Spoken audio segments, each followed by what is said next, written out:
chamar-te de Pai, ousamos chamar-te Senhor. Jesus nos mostrou que tu sentes e ficas presente onde mora o amor. Jesus nos mostrou que tu sentes e ficas presente onde mora o amor. Pai nosso que estás no céu, Pai nosso que estás aqui, Pai nosso que estás no céu, Pai nosso que estás aqui.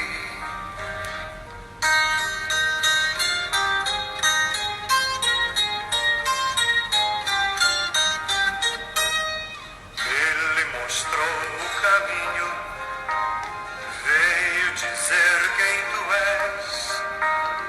Disse com graça e com jeito que os nossos defeitos tu vais perdoar. Disse que a vida que deste queres com juros ganhar. Cuidas de cada cabelo que vamos perdendo sem mesmo notar. Ousamos chamar-te de Pai, ousamos chamar-te Senhor.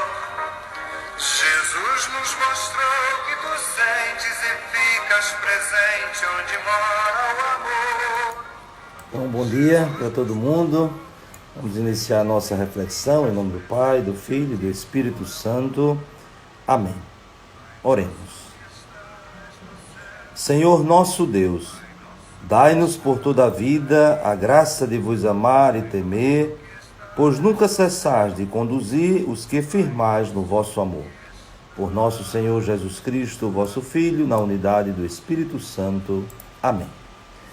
Então, continuando a nossa leitura do Evangelho de São Mateus, hoje nós temos o capítulo 8, do versículo 57 ao 17. E nesse trecho nós temos algumas situações. A primeira situação desse oficial romano que vem até Jesus suplicando pelo seu empregado, como ele diz, que está de cama, sofrendo terrivelmente com uma paralisia. Nós dizíamos que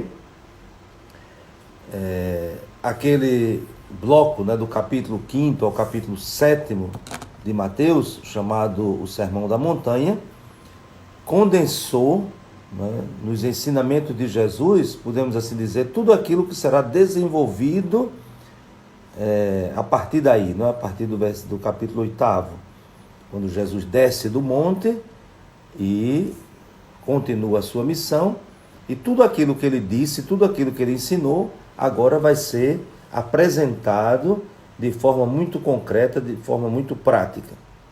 Nós sabemos que o ponto de partida foi justamente o anúncio das bem-aventuranças. Quem é feliz? Os pobres, os aflitos, aqueles que promovem a paz e também aqueles que são perseguidos e assim por diante. No Evangelho de hoje, nós vemos se realizar a segunda bem-aventurança. Bem-aventurados os aflitos, porque serão consolados. Então, esse oficial romano está aflito. Por que ele está aflito? Ele está aflito diante do sofrimento de um dos seus empregados. Por isso que ele vai até Jesus e diz que ele está sofrendo terrivelmente com uma paralisia. Então, essa aflição deste oficial romano é justamente diante dessa situação de uma pessoa que ele estima, que é certamente muito próximo da sua casa. Não é apenas um empregado, um funcionário, mesmo que exerça essas funções, mas vejam que entre ele e o funcionário se estabelece um outro tipo de relacionamento, que é reconhecer como um ser humano, não apenas como alguém que ele pode mandar e ele pode fazer obedecer. Mas é interessante que essa bem-aventurança, ela se realiza, bem-aventurados os aflitos, porque serão consolados, justamente nesse contexto muito interessante, que é em Cafarnaum, que se tornou a cidade de Jesus. Era a cidade de Pedro, né, de André, e Jesus se muda, né, de Nazaré para Cafarnaum, e certamente a casa de Pedro, né, e André se torna a casa de Jesus, né, em Cafarnaum. Mas por que Cafarnaum? Vejam a bem-aventurança. Bem-aventurados os aflitos, porque serão consolados. Cafarnaum é uma palavra que significa Cafar, aldeia, povoado, e Naum, consolador, consolo, né, cheio de graça e assim por diante. Até existe um profeta no Antigo Testamento que se chama justamente Naum. Então vejam que não é por acaso, porque ali se torna um lugar simbólico, isto é, o lugar que vai se realizar esta bem-aventurança dos aflitos que serão consolados, mas também um lugar que vai se realizar as promessas de Deus do Antigo Testamento. O Evangelho de hoje termina com a citação de Isaías, capítulo 53, versículo 4, que diz: Ele tomou as nossas dores e carregou as nossas enfermidades. Então, a consolação de Deus, a promessa da consolação de Deus, bem-aventurados os aflitos, porque serão consolados, então se realiza com Jesus. Esse trecho do profeta Isaías, do capítulo 53, está dentro de um bloco do livro do profeta, que geralmente é dividido em 3 partes, que é chamado o livro da consolação. Inicia no capítulo 40, né, quando a palavra de Deus é justamente essa, por isso que esse bloco do livro de Isaías até o 55 é chamado livro da consolação. Consolai o meu povo. Então é tudo muito significativo, né? Jesus que está em Cafarnaum, quando Jesus entrou em Cafarnaum, chega um aflito que vai até Jesus. Agora, não basta só ser aflito para ir até Jesus. Aí nós vamos ver agora quais são as características deste homem que está aflito. Ele não está desesperado. Ele tem uma aflição, mas ele não se entregou ao desespero. E quais são as características dele? A primeira característica dele é a fé. Quando ele diz para Jesus a situação do seu empregado. Mas é interessante que ele não diz aqui, não chama Jesus para ir à casa dele. Simplesmente diz a Jesus que o seu empregado está doente. Então vejam que essa atitude de fé, e uma fé livre, que não impõe. Ontem nós vimos a questão do leproso: se queres, tens o poder de purificar-me. Então vai na mesma linha. Ele não está aqui suplicando a Jesus que vá à sua casa, mas está suplicando a Jesus pelo seu empregado. E aí o que é que Jesus diz? Vou curá-lo. E aí aquela belíssima palavra que nós aprendemos do oficial romano e dizemos no momento que estamos nos preparando para receber a comunhão.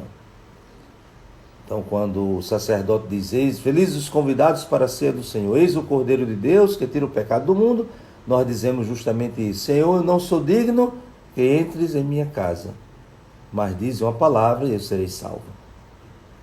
Então, aqui nós assumimos esta palavra do oficial e assumimos a situação, a condição do seu empregado. Numa palavra só, nós assumimos essas duas realidades, pedindo e reconhecendo que somos necessitados da salvação. E aí, qual é a segunda atitude? Na primeira, atitude de fé humilde, que não impõe, e agora a atitude de humildade, mas humildade verdadeira. Eu não sou digno que venhas à minha casa. Né? É algo muito grandioso, né? A presença de Jesus na minha casa. Então, ele diz aqui, testemunha, né, numa atitude de humildade, que de fato não é digno. Ou seja, o ser humano, ele não é digno por seus méritos que Deus faça nada. Deus faz livremente porque ama. Então, essa é a segunda atitude. E a terceira atitude, ou característica desse oficial romano, é a obediência. Por isso que ele cita aqui, né? Que ele tem soldados, que ele obedece, ele também obedece aos seus superiores e assim por diante. Então vejam como é que se expressa essa atitude deste oficial romano em três características. Ele de fato é aflito, ele está aflito. Ele vai ao encontro de Jesus, porque ele está sofrendo uma aflição, um sofrimento interior diante do sofrimento do outro, de alguém que ele ama. E ele manifesta essa sua aflição, não como um desesperado, como já foi dito, mas ele expressa essa sua aflição como quem tem fé, confia e obedece. Então são três coisas, né, três características que nós não podemos prescindir, porque senão ficaremos só com a aflição. Então, diante da nossa aflição, diante do nosso sofrimento interior, diante das nossas dificuldades, como é que nós reagimos? Reagimos com confiança, com fé, obedecendo? Então, isso é fundamental para que a gente seja consolado. É por isso que esse contexto é muito interessante, até do ponto de vista simbólico, como nós recordamos. Isto é o aflito que vai para Cafarnaum, para a aldeia da consolação. Porque lá está o Consolador. Quem é o Consolador? Jesus. Mas só é possível se aproximar do Consolador para superar a aflição pela fé. Depois, Jesus, ali na casa de Pedro, vai curar a sogra de Pedro, que é dito aqui de uma forma muito sucinta. Mas é interessante que Jesus ergue, né, toca nela, né, para que ela se levante, e logo em seguida, quando ela se levanta, ela se coloca a servir a Jesus. Então, aí nós podemos completar as características também daquelas três do oficial romano. Isto é, ele tem fé, ele tem humildade, ele tem obediência e agora o serviço. Então se coloca a serviço. Mas se nós observarmos, essa outra característica já está implícita. Por quê? Porque quando ele vem pedir, ele não vem pedir para si, ele vem pedir para os outros, para o outro, né, que é o seu empregado. Então, naturalmente, ele está prestando um serviço. E depois Mateus faz uma espécie de sumário, né, dizendo que, ao cair da tarde, levaram a Jesus muitas pessoas possuídas pelo demônio, ele expulsou os espíritos com a sua palavra, curou todos os doentes. Então faz um resumo de toda aquela atividade de Jesus, que é o Consolador, né? O Consolador do seu povo. E o que é consolar? As palavras também são importantes. Consolar, consolo, então observar direitinho, são duas palavras que se uniram, né? Solo, sozinho, e com, junto. Então o que é consolar? Consolar é estar junto daquele que está só. É isso que Deus faz conosco, porque Ele é presença. Emmanuel, Deus conosco. Então a gente diria, Deus é o nosso grande consolador.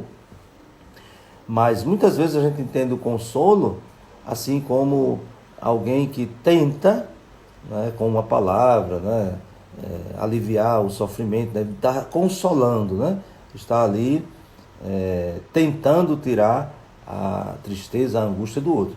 Mas a consolação só é possível se o outro se fizer presente. Consolo, com o só, junto a.